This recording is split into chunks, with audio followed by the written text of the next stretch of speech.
जब खुलता है, कर्म हट जाते हैं, तो अंदर में सदगुरु का दर्शन भी होता है। तो ऐसे जानकार महात्मा की जरूरत होगी। अब ये दरवाजा आपका ही है, अगर इसको ईंटे सीमेंट से बंद कर दिया जाए, आपके पास छेनी हथौड़ी न हो, तो आपको जानकार मिस्त्री को बुलाना पड़ेगा और वो छेनी हथौड़ी ले आके तोड़ेगा, तब आप इस दरवाजे पर जाएंगे। जब वो मिस्त्री आएगा, इसको तोड़ेगा, तो वो आपसे मजदूरी लेगा। अब आप चाहे कि वो फ्री में काम कर दे तो नहीं कर सकता। जो कर्मों की दीवार जीवात्मा के अंतःकरण पे लगी है, न जाने कितने जन्मों के कर्म हैं।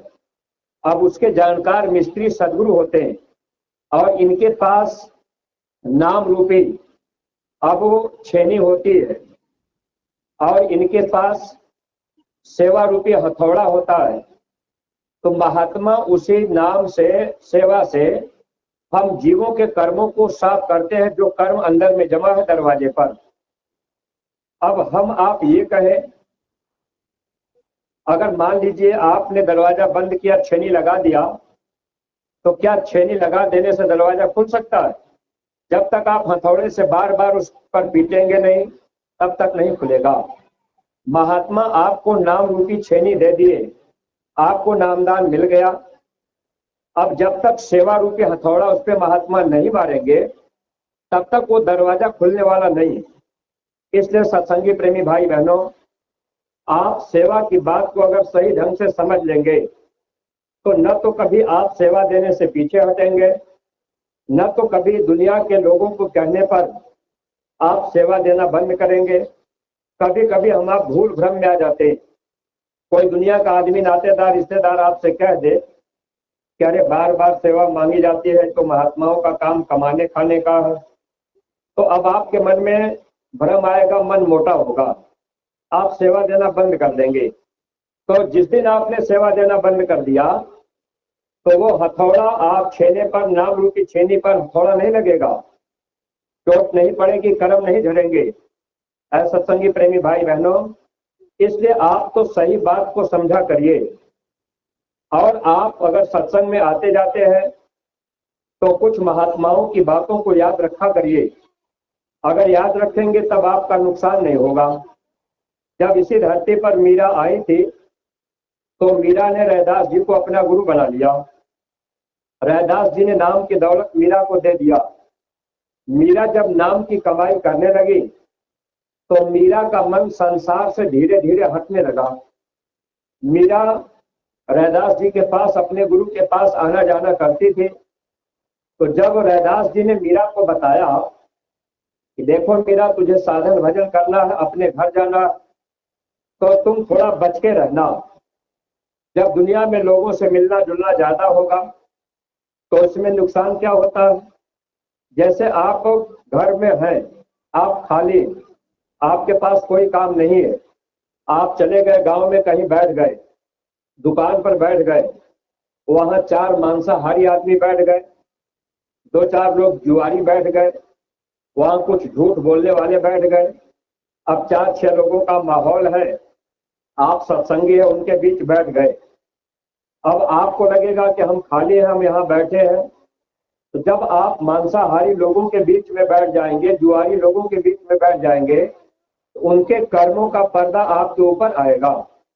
महात्माओं ने लिखा था, मांस आहारी मानवा प्रत्यक्ष राक्षस अंग, इनकी संगत मत करो, परत भजन में भंग। यानी अगर मांसाहारी आदमी का संग भी हम आप कर लें, तो फिर क्या होगा कि हम आप भजन नहीं कर सकते। आज हम लोग अपने हृदय पर अगर हाथ रख करके विचार करें, आज हम आप जितने भी सत्संगी प्रेमी भाई बहन हैं, भजन नहीं कर पा रहे। शायद इसमें कोई 1-2 प्रेमी हो जिनको भजन में रस मिलता हो, जिनको अंदर में कुछ सुनाई और दिखाई देता हो, शायद ही कोई हो। वैसे स्वामी जी महाराज जब शुरू में संगत की शुरुआत किए, जब स्वामी जी महाराज ने सन 83 में लोगों को 4 बोरा पहनाया, तो स्वामी जी महाराज ने एक बार 60 धारियों को रिद्धि और सिद्धि शक्तियों को दे दिए। तो वो रिद्धि सिद्धि ऐसी शक्तियां होती हैं जो टाटधारियों को जब मिल गई तो उनके द्वारा वो जो चाहे सो कर सकते हैं। अगर आपको रिद्धि सिद्धि शक्ति मिल जाए, आप किसी को श्राप दे देंगे तो उसको श्राप लग जाएगा। आप कह देंगे कि जाओ तुम्हारा नुकसान हो जाएगा, जाओ तुम अब जिंदा नहीं बचोगे, तो वो शक्ति रिद्धि सिद्धि ऐसी शक्तियां होती है कि आप जो कह देंगे वो हो जाएगा। स्वामी जी महाराज ने टाटधारियों को कुछ दिन के लिए दे दिया। बहुत से टाट बोरा पहले लोग किसी को श्राप दे दिए, किसी को बुरा भला कह दिए, किसी का नुकसान कर दिए, तो स्वामी जी महाराज ने बंद कर दिया। स्वामी जी महाराज ने कहा, बच्चा तुम साधन भजन करोगे और जो चीज तुमको पानी है, जहां तुमको जाना है वहां जा नहीं पाओगे और अपनी कमाई इसी में खर्च कर दोगे। जैसे आप साधन भजन करते हो, अगर आपने कहा कि जाओ फलाने तुम्हारी भैंस मर जाएगी, तो आपकी बात जब आप साधना करेंगे तो आपकी बात उनको लग जाएगी, नुकसान उनका हो जाएगा, लेकिन जो कमाई आपकी परमार्थी है वो खत्म होती जाएगी। तो इस तरह से जब मीरा सुमिरन ध्यान भजन करने लगी, अंदर में रस मिलने लगा, तो मीरा का बाहर के लोगों से मिलना जुलना कम होने लगा। यहाँ तक कि मीरा अपने सखी सहेलियों से भी नहीं मिलती थी। मीरा का मन ही लोगों से मिलने जुलने का नहीं करता था। तब मीरा ने लिखा था कि भव सागर सब सूख गयो, यानी संसार से मीरा का प्रेम बिल्कुल खत्म होने लगा। अब सखी सहेलियां भी नहीं मिलती थी, मीरा किसी से मिलना भी नहीं चाहती थी। कारण क्या था? जब वो सखी सहेलियां मिलती थी तो मीरा से कुछ न कुछ कहती थी, कभी न कुछ बात कह देती थी गुरु के प्रति कि मेरा तेरा गुरु बड़ा गरीब है, चमड़े का जूता गाड़ता है, तूने ऐसे को गुरु बना लिया है, ऐसे गुरु के पास तुम दर्शन करने जाती हो, तुम उनकी बात मानती हो, उनकी पूजा करती हो। तो मीरा जब उनसे मिलती जुलती थी, तो जब वो सखी सहेलियां गुरु की निंदा करती थी रैदास जी की, तो उसके कर्मों का बोझ मीरा के ऊपर आता था और इसलिए धीरे धीरे मीरा ने मिलना जुलना भी बंद कर दिया। एक बार सखी सहेलियों ने मीरा को ताना मार दिया कि तेरा गुरु तो गरीब है। अब दुनिया के लोगों को नहीं पता कि गुरु के पास कौन सी शक्ति होती है, कौन सा धन होता है। जब जो शब्द भेदी महात्मा होते हैं उनके पास नाम का धन होता है, नाम की दौलत होती है। ये रुपया पैसा उसको महात्मा कंकड़ पत्थर जानते हैं, महात्मा इसकी कोई कीमत नहीं करते। सत्संगी प्रेमी भाई बहनों, हम लोग महात्मा की गति को नहीं जान पाते। अब हम आप अगर सेवा देते हैं तो हम आप सोच रहे हैं कि हम ये रुपया पैसा दे रहे हैं, लेकिन वो मिट्टी होता है महात्माओं के लिए। महात्मा उसकी कदर नहीं करते, हम लोग नहीं समझ पाते। गुरु अर्जुन देव जी के समय की घटना है।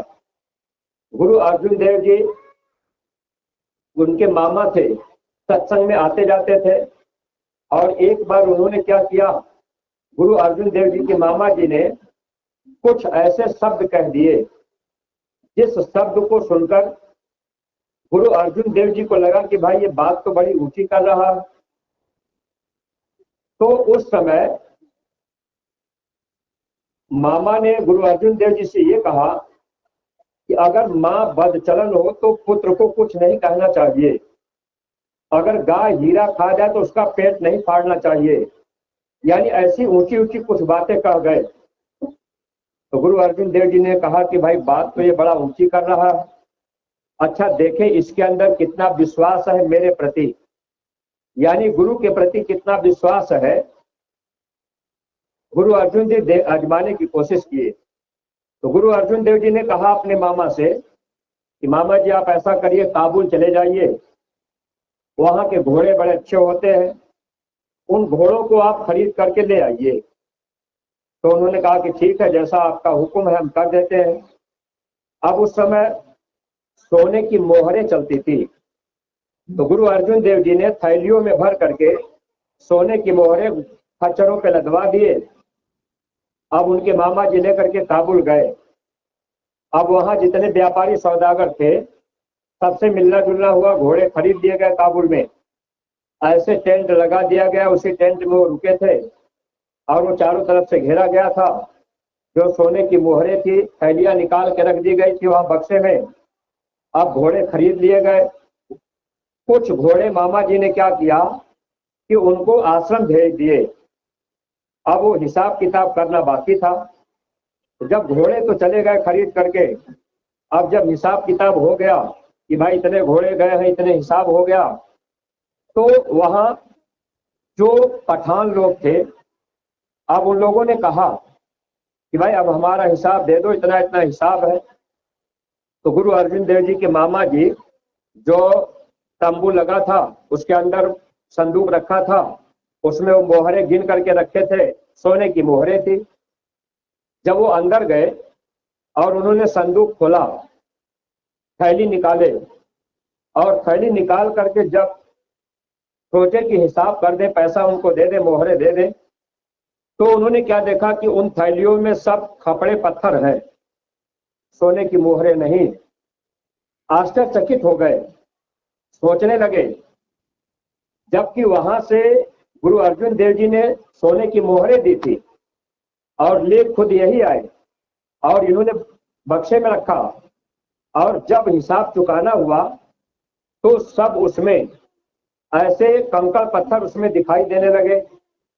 अब उस समय मामा जी बड़े चिंतित हो गए, अब तो आज मेरी जान नहीं बचेगी, क्योंकि मैंने घोड़ा तो भेज दिया है, अब यहां से मेरा निकलना मुश्किल होगा। पीछे से तंबू फाड़ करके वो भाग गए, किसी तरह से मेरी जान बच जाए। कोई हिसाब किताब नहीं कर पाए।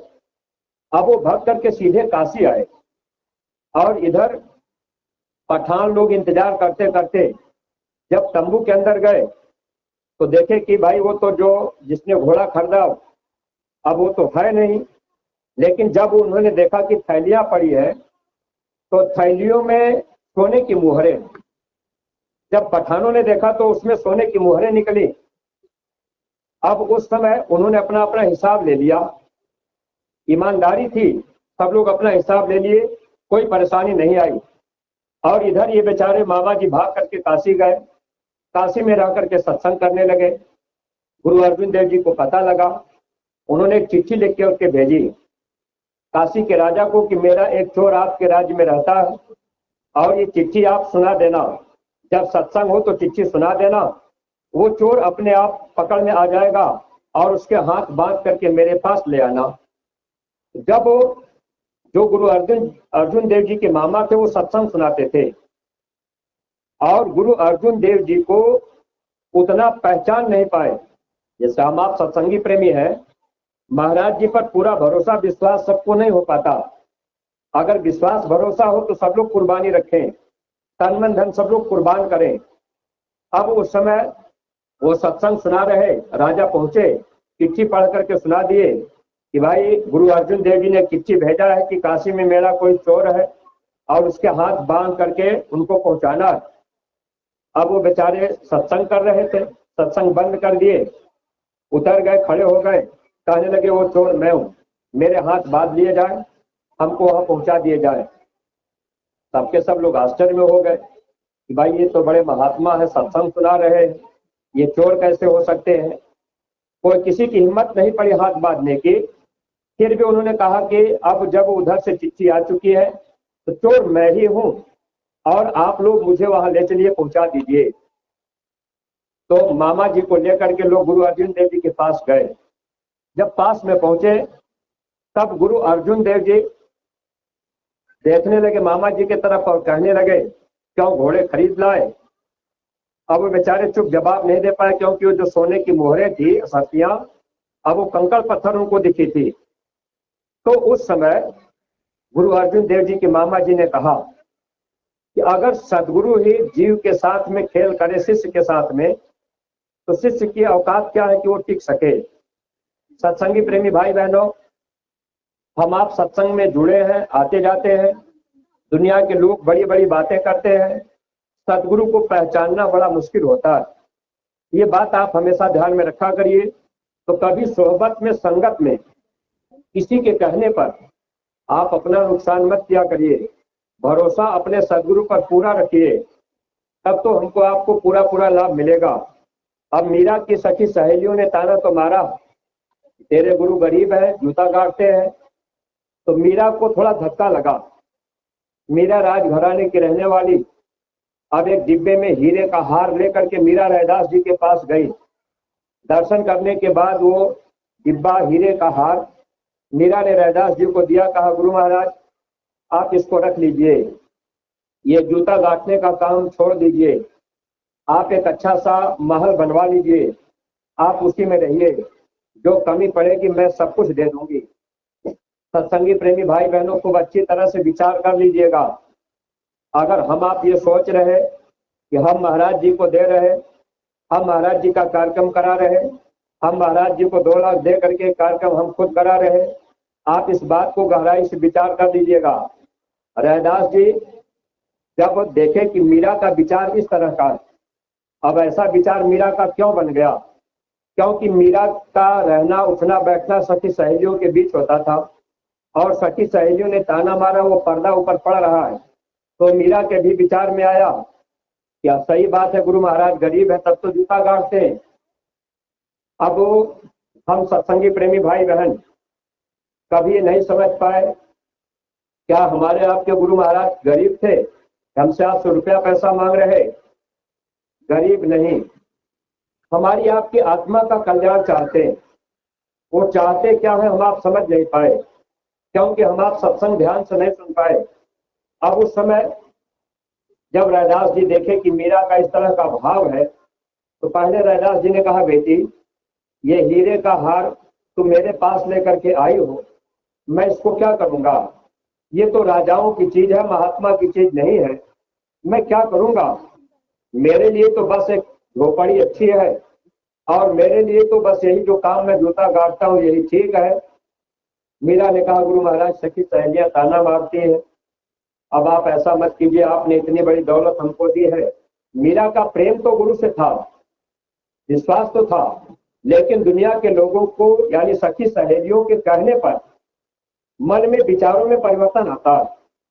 सत्संगी प्रेमी भाई बहनों, जब मीरा ने देखा कि रैदास जी वो हीरे का हार लेने के लिए तैयार नहीं हो रहे, तो मीरा ने क्या किया, एक झोपड़ी थी जिसमें रैदास जी रहा करते थे, अब उसी झोपड़ी में हीरे का हार डिब्बा रख करके मीरा चली गई। कहने लगी, गुरु महाराज इसको आप अपने काम में ले लीजिएगा। अब रैदास जी तो उसको छुए तक नहीं, जैसे वो रख करके गए वैसे पड़ा था।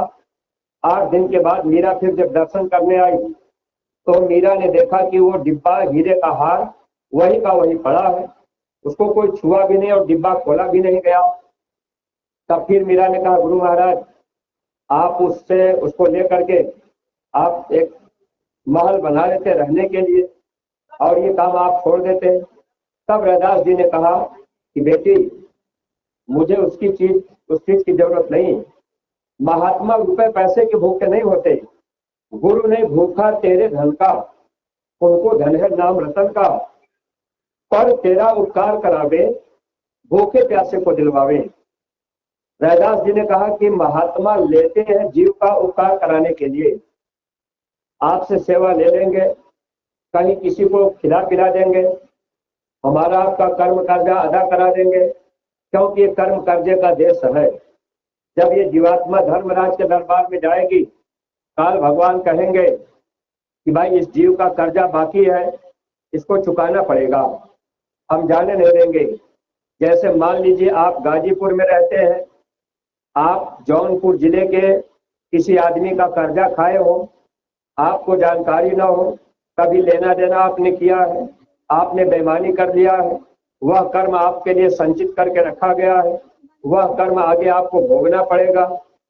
महात्मा क्या करते हैं, महात्मा इस तरह के कर्म कर्जे को चुका देते हैं। जैसे अभी जब गुरु पूर्णिमा बीतेगा तो महाराज जी आपके जौनपुर जिले में आएंगे, जौनपुर जिले में महाराज जी का कार्यक्रम जगह जगह होगा, न्याय पंचायत स्तर पर, और महाराज जी जौनपुर जिले में लगभग 4 महीना रहेंगे। तो आप जितने सत्संगी प्रेमी हैं इस पश्चिमी गाजीपुर के, आप लोगों को भी जौनपुर जाना होगा, वहां आपको प्रचार प्रसार करना होगा, वहां जा करके आपको भंडारा चलाना होगा, वहां महाराज जी की विदाई देनी होगी, वहां पर जा करके आपको प्रचार गाड़ियों में डीजल डलवाना होगा, तो इस तरह से जब आप जौनपुर का कार्यक्रम करने जाएंगे गुरु पूर्णिमा के बाद, उस कार्यक्रम में लगभग 2.5-3 लाख रुपए खर्चा होंगे। अब आप इतने सत्संगी प्रेमी हैं, अब ये जिम्मेदार न्याय पंचायत के, ब्लॉक के, आपके खंड के जिम्मेदार, ये लोग जा करके आपको बताएंगे कि भैया जौनपुर की सेवा लगी है, भंडारा चलाना है, गोद मिला हुआ है। गोद का मतलब होता है सहयोग करना, वहां जाकर के आपको सहयोग करना है। अब ऐसा महात्मा क्यों करा रहे? क्योंकि हम लोगों का कर्म कर्जा अदा हो जाए। आपका लेना देना जौनपुर में है, हो सकता है किसी जन्म में आपको बेटा बेटी बन करके वहां आपको कर्म भोगना पड़े, जन्म लेकर के कर्जा चुकाना पड़े। जैसे हम लोगों के घर में बेटी बेटा जन्म लेते हैं तो इनका कर्म कर्जा, बेटी जन्म ले ली, जितना उसका कर्जा है, जिस दिन उसका कर्जा पूरा हो जाएगा, आपने शादी विवाह कर दिया तो शादी विवाह में आपने ज्यादा खर्चा कर दिया, कर्म कर्जा पूरा हो जाएगा। अब बेटी की शादी आपने कर दिया, अब वो बेटी विदेश चली गई, अब आपके घर आना मुश्किल हो जाएगा, अब वो आपके पास नहीं आ पा रही। अगर आपने शादी विवाह में कम खर्चा किया या उसका कर्म कर्जा बाकी है, रिश्तेदारी कहीं नजदीक में हो गई, तो वो बेटी बार बार आपके घर आएगी जाएगी, जब जब आएगी जितना उसका कर्जा होगा वो लेके ही जाएगी। जिस दिन कर्जा खत्म हो जाएगा उससे आपका रिश्ता नाता खत्म हो जाएगा। स्वामी जी महाराज सत्संग में बात कभी कभी सुनाया करते थे कि जिस रिश्तेदारी में कर्म कर्जा खत्म हो गया तो पुरानी रिश्तेदारी छूट जाती है, और जिस रिश्तेदारी में कर्म कर्जा बाकी है वो नई रिश्तेदारी बन जाती है। ये बेटी बेटा जो जन्म लेते हैं हमारे आपके कर्म कर्जा अदा करने के लिए, संत मत में ये एक तरह से हमारा आपका कर्म कर्जा, जिसके पास बेटी बेटा नहीं है उसका कर्म कर्जा नहीं है, वो जीव हमसे आपसे अच्छे हैं, लेकिन दुनिया के लोग उनको नहीं पसंद करेंगे, कहेंगे भाई इनके पास बेटी बेटा नहीं, इनका चेहरा नहीं देखना चाहिए, जबकि उनके ऊपर इतना कर्म नहीं है जितना बेटी बेटा वालों के ऊपर है। महात्मा सबके कर्मों को अदा करना चाहते हैं। तो जौनपुर जिले में जो कार्यक्रम मिला हुआ है गुरु पूर्णिमा के बाद, उस कार्यक्रम में आप सत्संगी प्रेमी भाई बहनों, जब ये जिम्मेदार प्रेमी आपको बतावे तो आप समय पर सेवा जरूर दिया करिए। और उसमें अगर आप सोचेंगे चलो 150 रुपया दे दें तो वहाँ खर्च ज्यादा होता है, कम से कम 2.5 से 3 लाख रुपए खर्च होते हैं।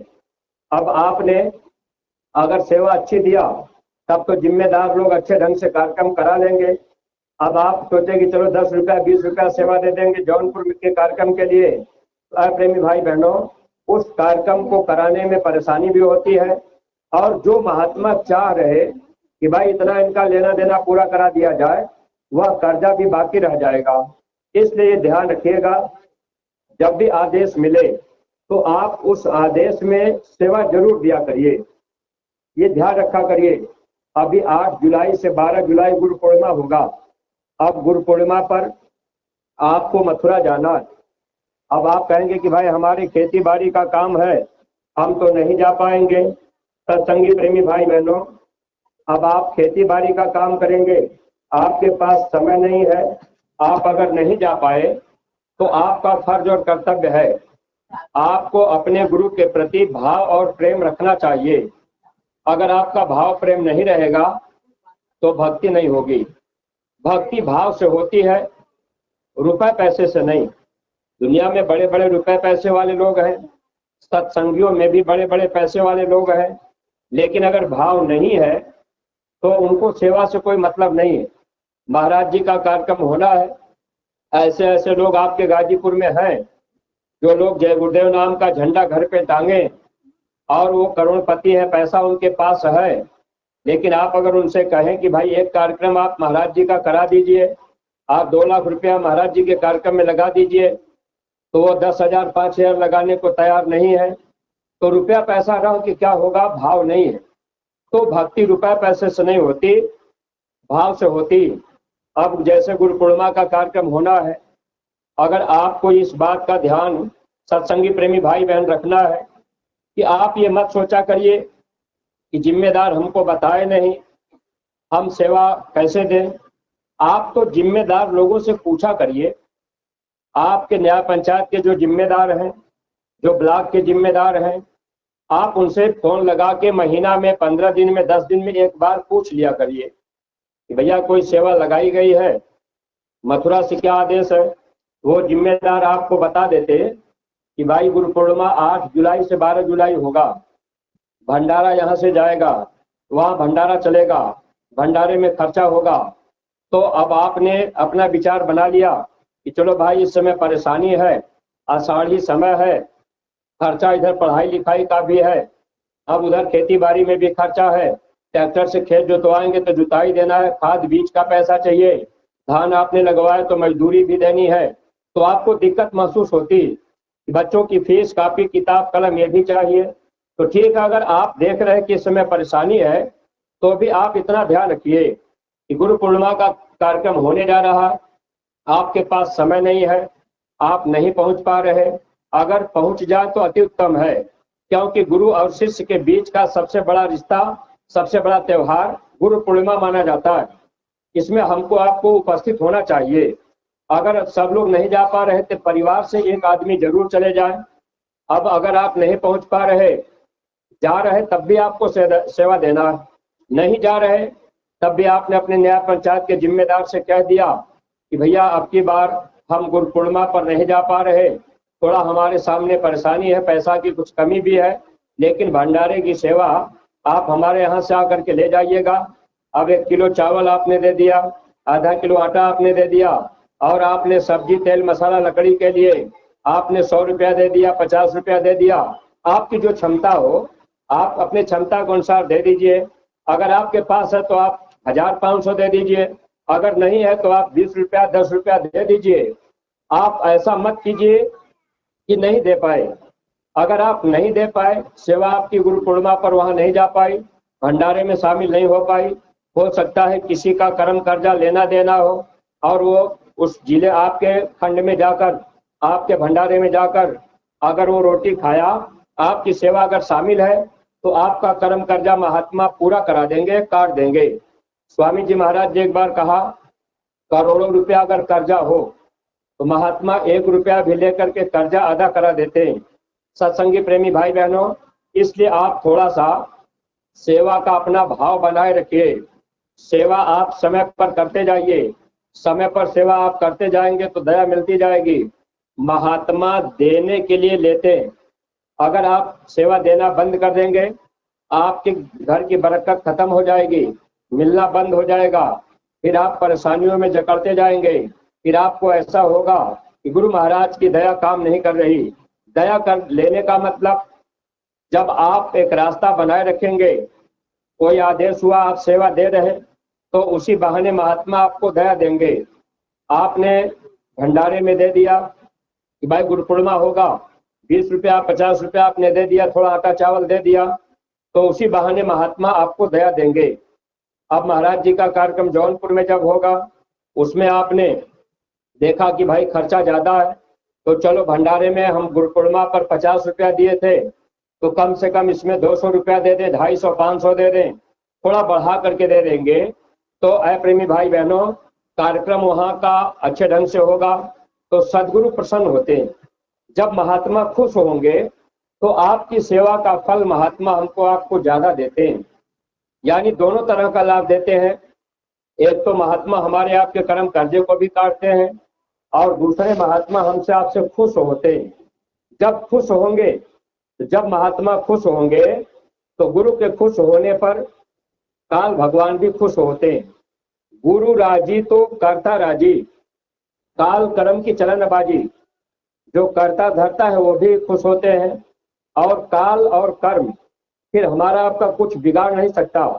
अगर कोई कर्म भी ऐसे हैं कि तकलीफ बीमारी आने वाली है, लेकिन आपने भाव से सेवा किया है, तो महात्मा उसको साफ करते हैं, दया कर देते हैं, अगर खुश हो जाए तो इसलिए सत्संगी प्रेमी भाई बहनों, जो सेवा का विषय है, अगर कोई आपसे कहे कि भाई बार बार सेवा लगती है, अब महाराज जी का कार्यक्रम आपके जिले में होगा, गाजीपुर में कार्यक्रम महाराज जी का होगा, और आपके इस पश्चिमी गाजीपुर यानी इस गाजीपुर में अब आपके जो 4 ब्लॉकें हैं, 4 ब्लॉकों में कार्यक्रम होंगे। लेकिन महाराज जी का विचार क्या था महाराज जी ये चाहते थे कि हम हर न्याय पंचायत में एक एक कार्यक्रम कर दें, और कहीं न्याय पंचायत के लोग चाहे कि हमारे न्याय पंचायत में 2 जगह 3 जगह हो जाए, तो महाराज जी तो कार्यक्रम करने के लिए तैयार हैं। लेकिन अब आप सादात ब्लॉक के जो सत्संगी प्रेमी हैं, जो जखनिया ब्लॉक के हैं, सैदपुर के हैं, अब ऐसे सत्संगी प्रेमी भाई बहन जो अपने देवकली के प्रेमी हैं, आपको बात समझना है। महाराज जी की इच्छा है कि हम हर न्याय पंचायत में कार्यक्रम करें, लेकिन हमको लगता है कि आपके सादात ब्लॉक में सत्संगी प्रेमी भाई बहनों अभी तक शायद 2 ही कार्यक्रम होने की संभावना बन पाई, जबकि इतना बड़ा ब्लॉक है और सत्संगी प्रेमी भी है, सबके पास बेटी बेटा है, सब लोग शादी विवाह कर रहे, अपना घर परिवार चला रहे। आपके पास कितनी भी गरीबी होगी, लेकिन बेटी जन्म ले ली, बेटा जन्म ले लिया, तो आप 1,00,000 2 लाख रुपया जरूर खर्चा करके शादी विवाह कर रहे। तो दुनिया का काम तो हम आप किसी तरह से निपटा रहे। क्यों? क्योंकि दुनिया से हमारा आपका लगाव और प्रेम है। और महाराज जी इस बार ये कहे कि गाजीपुर को अंतिम बार मौका मिल रहा है, यानी महाराज जी आपके यहाँ जो आ रहे, अब शायद आगे जल्दी मौका न मिल पावे, अंतिम मौका है। आप न्याय पंचायत स्तर पे कार्यक्रम अगर करा लेते, आप 4-6 सत्संगी मिलकर विचार बना लेते कि नहीं महाराज जी का कार्यक्रम हमारे न्याय पंचायत में होगा, हम कराएंगे। यही जौनपुर में 60-65 लोग, 65-70 लोग ऐसे हैं जो लोग स्वयं कहे कि हम 2 लाख सेवा देंगे, हम कार्यक्रम महाराज जी का कराएंगे, यानी एक होड़ लगी हुई है, इन्हें हम देंगे। एक बहन जी थी, अब बहन जी ने कहा हम अपना जेवर बेच देंगे, अपना खेत हम रख देंगे, लेकिन हम महाराज जी का कार्यक्रम कराएंगे। ऐसी विचारधारा जौनपुर जिले में प्रेमियों के अंदर है, सत्संगी प्रेमी भाई बहनों, क्योंकि लोगों को ये मालूम है ये धन दौलत रुपया पैसा ये हाथ की मैल है और ये आती जाती रहेगी, लेकिन महाराज जी का सत्संग आपको बार बार नहीं मिलेगा। तो ये मौका मिला था, और जो हम आप सत्संगी प्रेमी थे, हम लोगों को इस पर विचार करना चाहिए था, अपने बुद्धि का विवेक का प्रयोग करना चाहिए था कि भाई महाराज जी का कार्यक्रम होने जा रहा, तो हम अधिक से अधिक कार्यक्रम करा लें। इस कार्यक्रम से फायदा क्या होगा, अब आप विचार कीजिएगा। स्वामी जी महाराज ने कहा था, क्या बच्चा मेरा संदेश आप जन जन तक पहुंचा देना, ये बात स्वामी जी महाराज ने कहा था। सत्संगी प्रेमी भाई बहनों, अब आप सोचिएगा, क्या जन जन तक हम सब लोग संदेश पहुंचा पाए? अगर कोई सत्संगी इसमें ऐसा हो जो आज ये बात कहे कि हम अपने गुरु महाराज की बात मानकर हमने जन जन तक संदेश पहुंचा दिया है, तो इसमें ऐसा कोई प्रेमी नहीं होगा जो जन जन तक संदेश पहुंचाया हो। अब आप विचार कर लीजिए कि गुरु का वचन हम आप पूरा नहीं कर पाए। अगर किसी गांव में आपकी रिश्तेदारी हो, अगर पूरा गांव आपका रिश्तेदार हो, तो उस गांव में अगर आपके घर में शादी विवाह पड़ेगी तो पूरे गांव में आप निमंत्रण देने जाएंगे, ऐसा आप जरूर कर लेंगे। आपके 500 रिश्तेदार हैं, शादी विवाह में आप 500 लोगों को निमंत्रण देंगे। लेकिन अब महाराज जी ने इतना तक छूट दे दी कि हर सत्संगी प्रेमी एक गांव ही गोद ले लें, एक गांव की ही जिम्मेदारी ले लें, एक गांव में ही आप जन जन तक संदेश पहुंचा दें। अगर आप पूरे जिले की जिम्मेदारी नहीं ले पा रहे, पूरे ब्लॉक की जिम्मेदारी नहीं ले पा रहे, अपनी न्याय पंचायत की जिम्मेदारी नहीं ले पा रहे, तो आप एक गांव की जिम्मेदारी तो ले लीजिए। एक गांव में आप पूरे गांव में जाइए, एक बार में ना हो पावे आप 10 बार जाइए, 20 बार जाइए, लेकिन आप प्रेमी भाई बहनों, यह संदेश जन जन तक आपको पहुंचाना है। अगर ये संदेश आप पहुंचा देंगे तो महात्मा आपको दया दे देंगे। और देखिए महात्मा का कितना बड़ा निशाना हम जीवों की भलाई के लिए है, क्योंकि महापुरुष काल के दरबार से हमको आपको बचाना चाहते हैं और हम लोग नहीं जान पाए रहे कि कैसे बचेंगे। सत्संगी प्रेमी भाई बहनों, अब आप सोचिएगा, अगर आप एक गांव की जिम्मेदारी ले लेते, जन जन तक संदेश आप पहुंचा देते, महाराज जी का कार्यक्रम आपके न्याय पंचायत में होता, या आपके ब्लॉक में 2 कार्यक्रम 3 कार्यक्रम हो रहे हो और आपने गांव गोद लिया है, उस गांव में आप चले जाते हैं, गांव के लोगों को आप किसी तरह से साधन सुविधा करके ले आते सत्संग में। तो जब जिस आदमी से आप बार बार कहेंगे वह आदमी सत्संग में आएंगे, उनके अंदर ये भाव होगा कि भाई ये बेचारे जय गुरुदेव वाले हमारे पास 10 बार दौड़ के आए और ये बार बार हाथ जोड़ करके कह रहे आपके घर में बच्चे हैं, बच्चों को आप प्रचार में ले जाइए।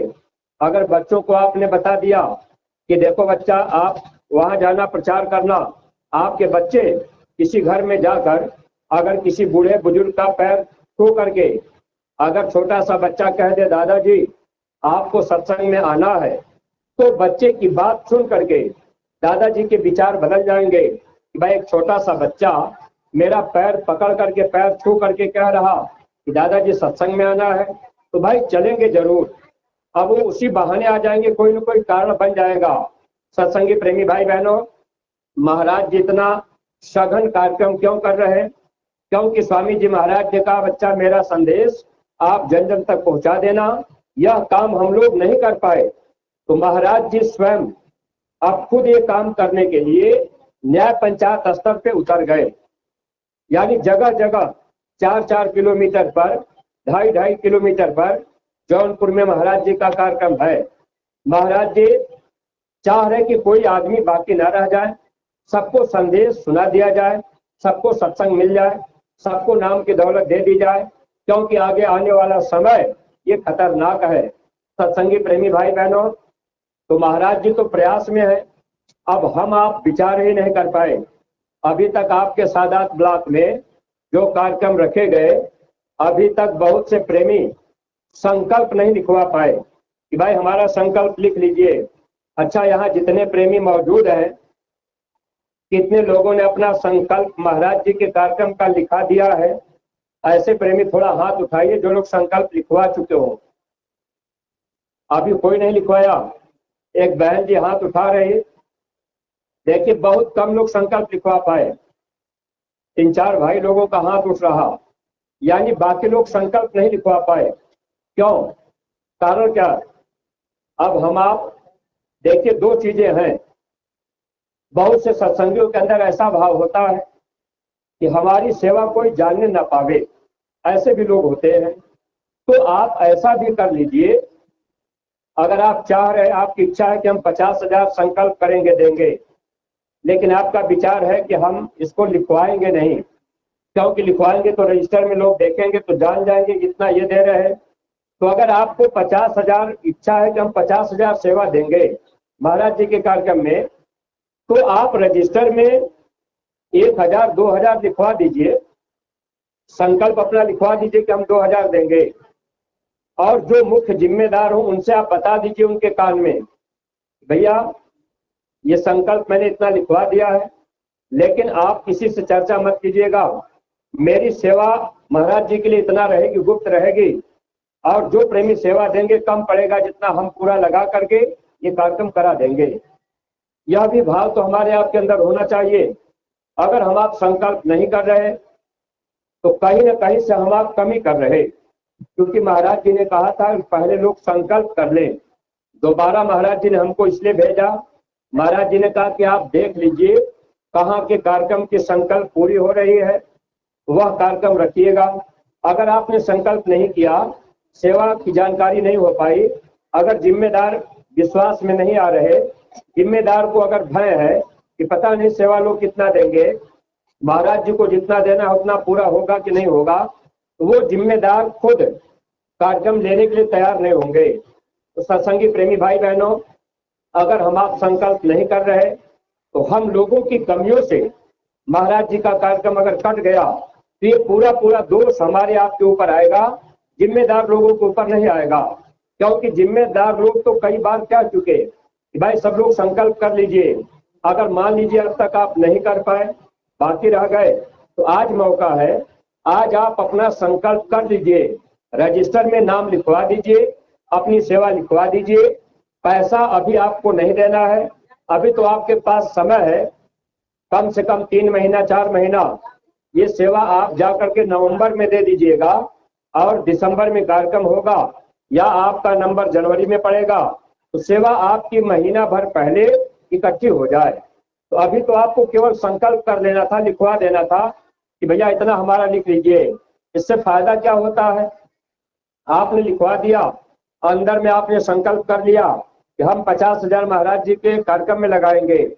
अब रजिस्टर में आपने 5,000 भले लिखवा दिया, लेकिन आपका लक्ष्य 50,000 का बना हुआ है। आप अपने सदगुरु के प्रति विश्वस्त है, आपको भरोसा है और जिम्मेदार भी आप पर भरोसा रख रहे, तो कार्यक्रम उस हिसाब से रख दिए जाएंगे। अगर आप लोग संकल्प नहीं करेंगे तो कार्यक्रम आपके निश्चित नहीं हो पाएंगे।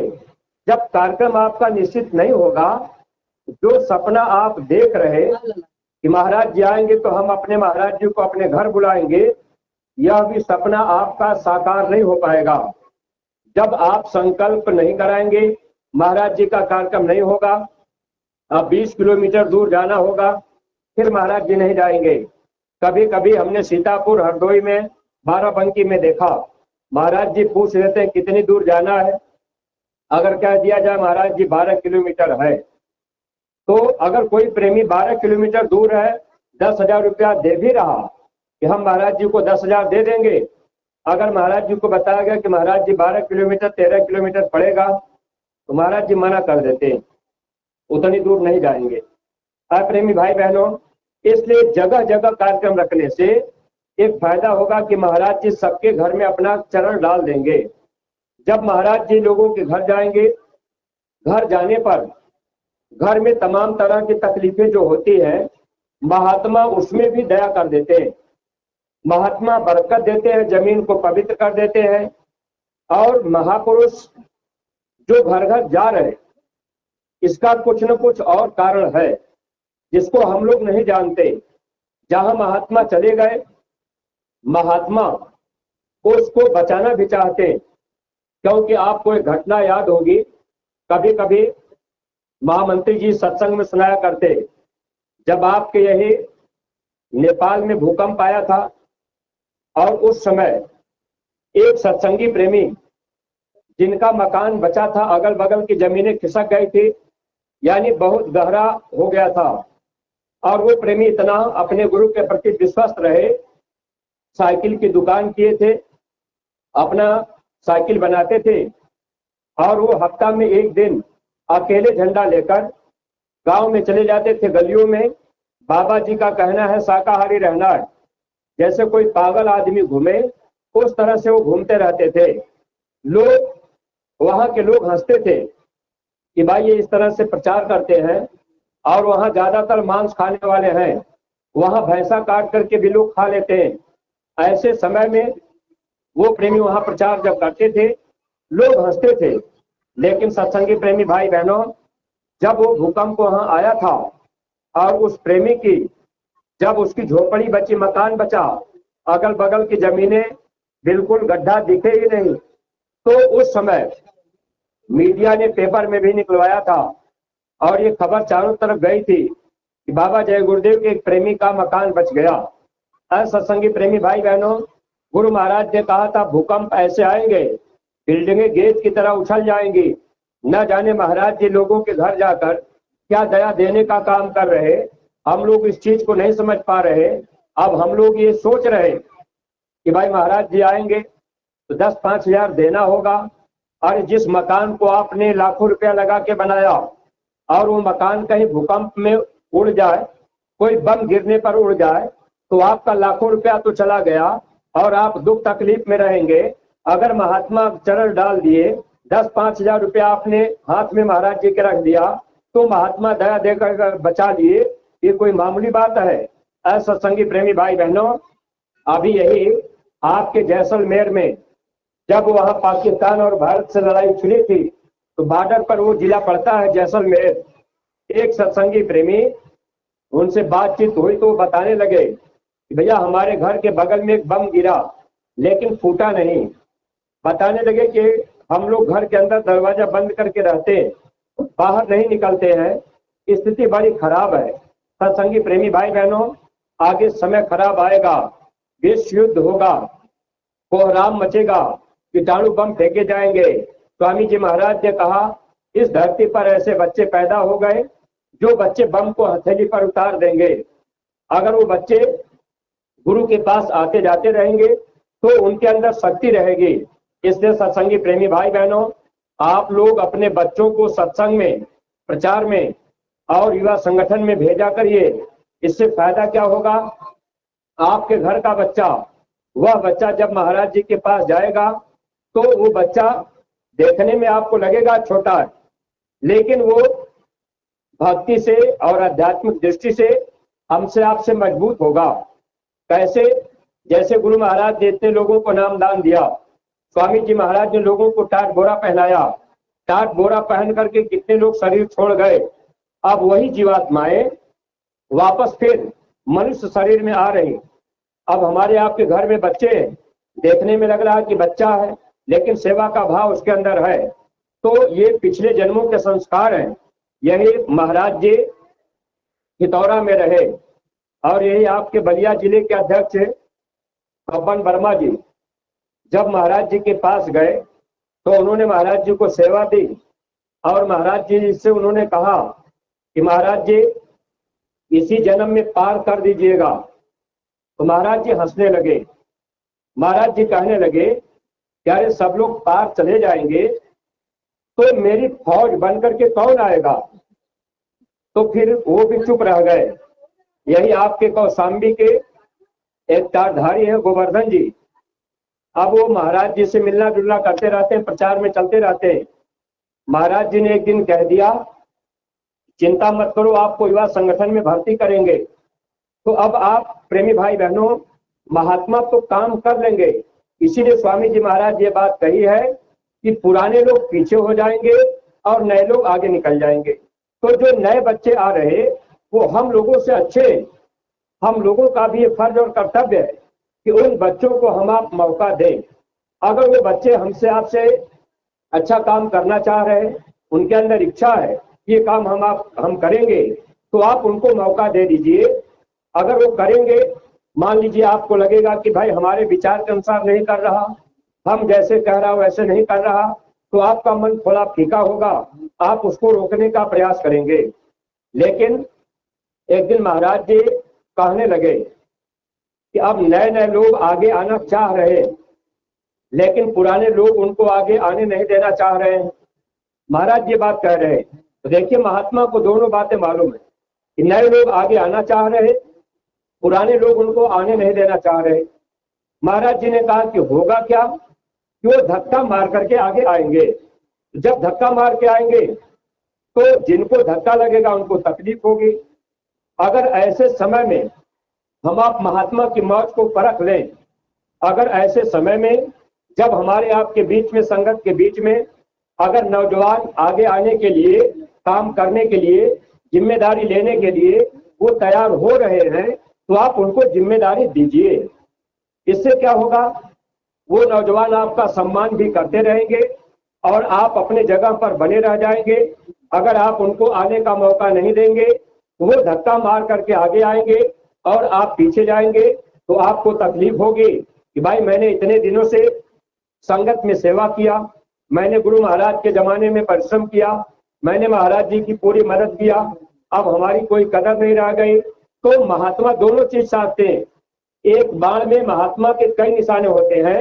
अब हमारे आपके अंदर एक मान सम्मान का भाव भर गया, क्योंकि मान, बड़ाई, ईर्ष्या, ये तीन माया के बड़े बड़े औजार होते हैं। वैसे तो 5 दुश्मन, 5 औजार माया चलाती, काम, क्रोध, लोभ, मोह, अहंकार।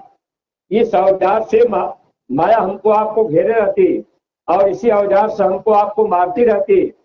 काम है, क्रोध है, लोभ है, मोह है, अहंकार है, निकल नहीं पाएंगे। जब जीव सेवा करता है तो धीरे धीरे काम, धीरे धीरे क्रोध, धीरे धीरे लोभ और मोह खत्म होने लगता है। तो जब ये औजार माया के मूर्छित होने लगते हैं, कामयाब नहीं रह जाते हैं, तब माया देखती रहती है कि अब ये जीव क्रोध भी कम कर रहा। जैसे आप कभी एकांत में बैठ करके विचार कीजिए, जब आप शुरू में संगत में जुड़े होंगे तो आपके अंदर क्रोध बहुत रहा होगा, और आज की स्थिति क्या है, आप अपने क्रोध को पचाने का, पीने का प्रयास किए होंगे। कभी कोई कुछ कह भी दिया होगा, क्रोध आया भी होगा, तो आप उसको दबा लिए होंगे कि अच्छा छोड़ो, जान दो, ठीक है, जैसे करना हो कर लो। तो ये चीज है, ये क्रोध धीरे धीरे हमारा आपका जब शांत होता है, काम शांत होता है, लोभ मोह अहंकार जब ढीले पड़ते हैं, तब माया 3 औजार फेंकती, मान, बड़ाई और ईर्ष्या। ये 3 औजार माया के बड़े बड़े हैं, और इसी औजार में माया हमको आपको मार देती।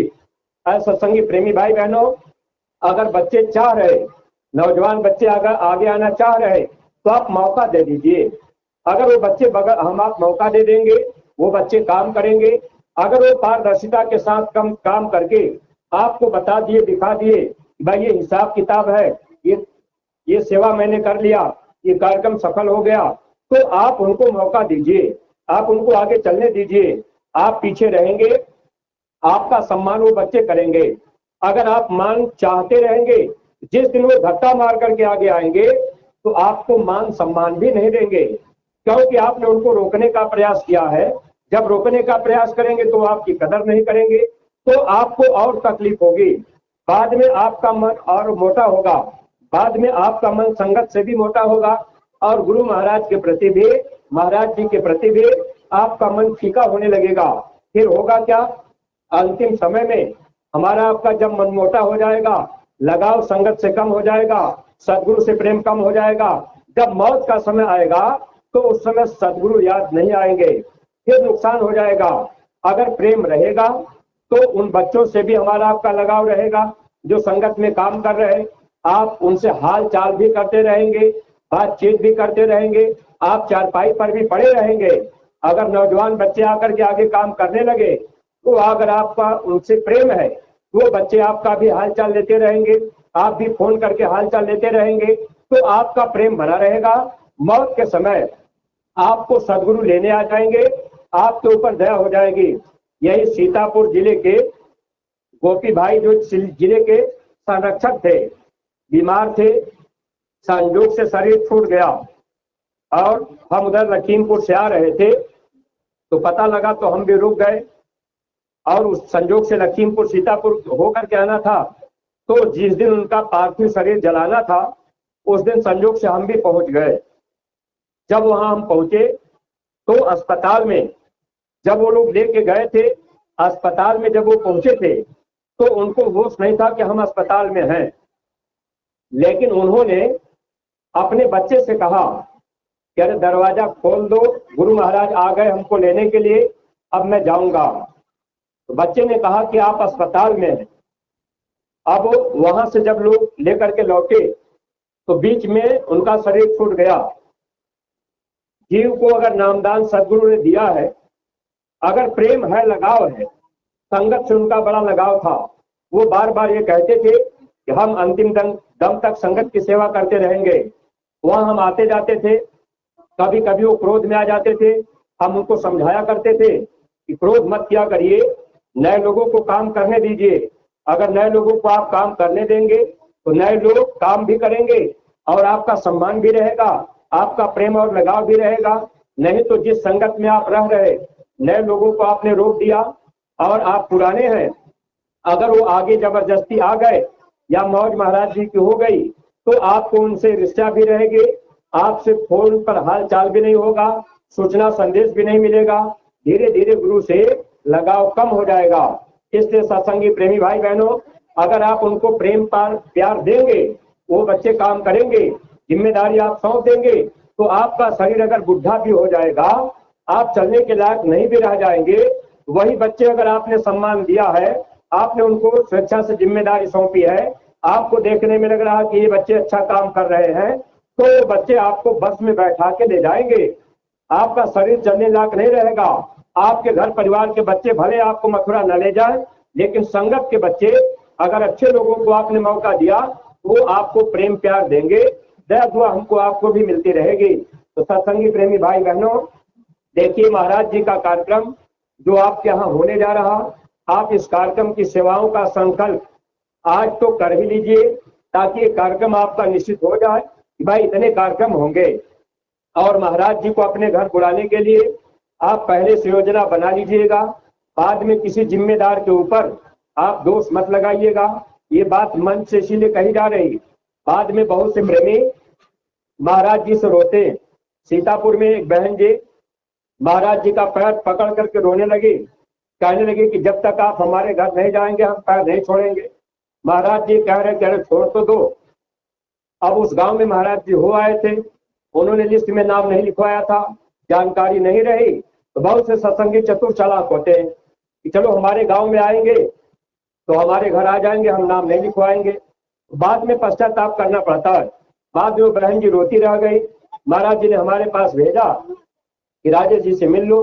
अब वो आकर के कहने लगी कि महाराज जी ने आपके पास भेजा है, आप किसी तरह से महाराज जी को हमारे घर ले चलिए।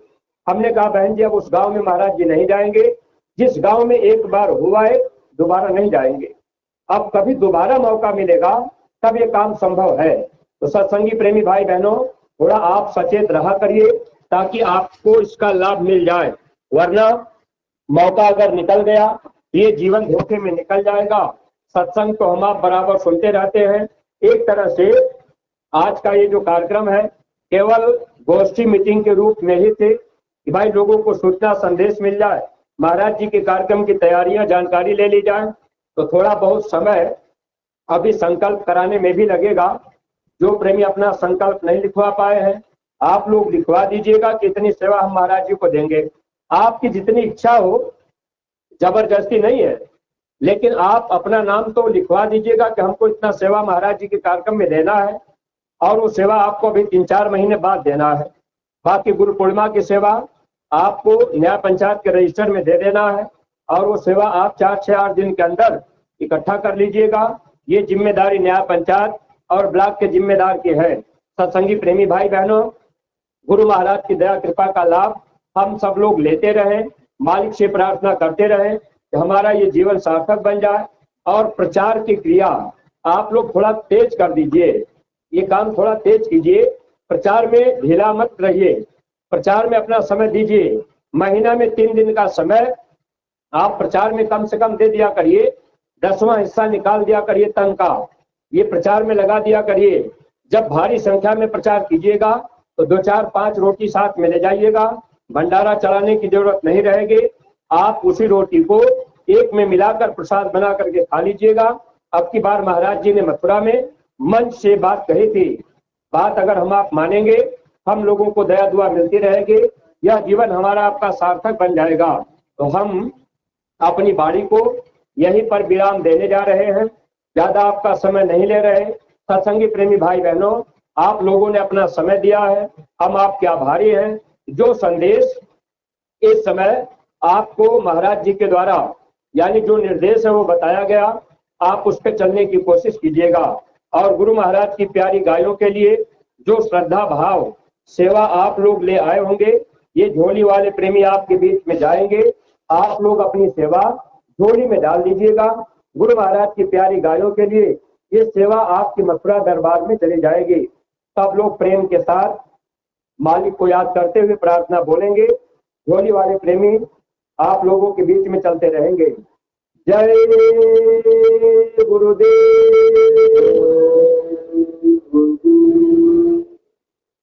मेरे प्यारे गुरु दातार मंगता द्वारे खड़ा, प्यारे गुरु दातार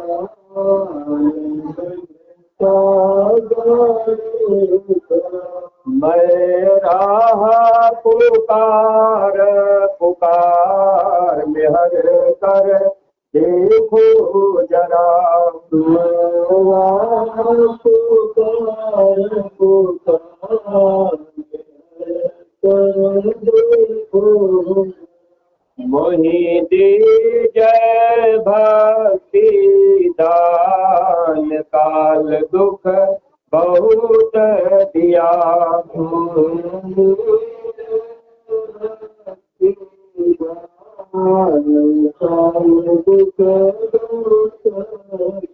मेरे तड़प उठे माही दरस को तरस रहा,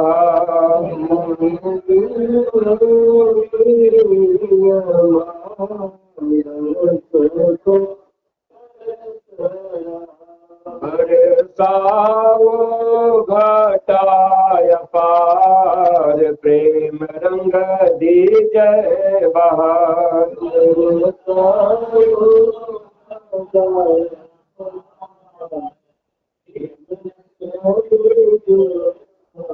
सूरत भीजे अमीर सधार तन मन होवे हरा।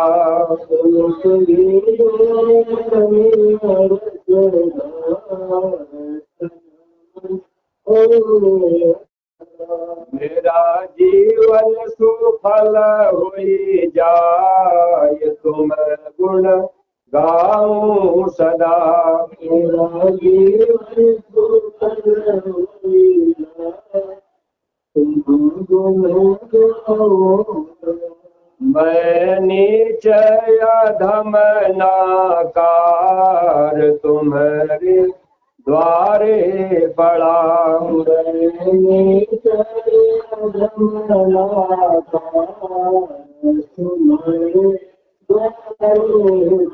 मेरी बिनती सुनो धर प्यार घट उमगाओ दया। मेरी बिनती सुनो धर प्यार स्वामी जी पिता हमारे जल्दी पार करो। स्वामी जी पिता हमारे जल्दी पार करो। जय गुरुदेव स्वामी पिता हमारे जल्दी पार करो। स्वामी पिता हमारे जल्दी पार करो। जय गुरुदेव जय गुरुदेव। नाम किसका? प्रभु का पावन नाम। बाबा जय गुरुदेव जी महाराज का कहना है। बाबा जय गुरुदेव जी महाराज की अर्जी है। हाथ जोड़कर विनय हमारी। जय गुरुदेव।